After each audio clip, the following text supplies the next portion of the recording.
కమ్మనైనా అమ్మ పాట వింటే ఎంత మధురమో, మనసుకు కాదు మరువతరమో. తల్లి గర్భాగుడిలో ఉన్నప్పుడు, రక్తం ముద్దయే ఎదుగుతున్నప్పుడు, నవమాసాలు నిండుతున్నప్పుడు, అమ్మయ్యగా నేను కడుపులున్నప్పుడు, కత్తి మీద సాము చేసినట్టుగా కొండంత నొప్పులు అమ్మ తీసుకుంటూ జన్మనిచ్చి కొత్త లోకాన్ని చూపెట్టి సచ్చిన సోమోలే సొమ్మసిల్లునమ్మ. అమ్మంటే ఎంత గొప్పదో బ్రహ్మకైనా వర్ణించవసమునా. ఎన్ని జన్మాలున్న క్రౌలు కలములు అమ్మ ప్రేమను రాసిన తరుగున.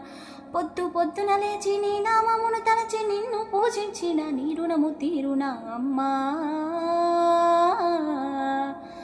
కమ్మనైనా అమ్మ పాట వింటే ఎంత మధురమో.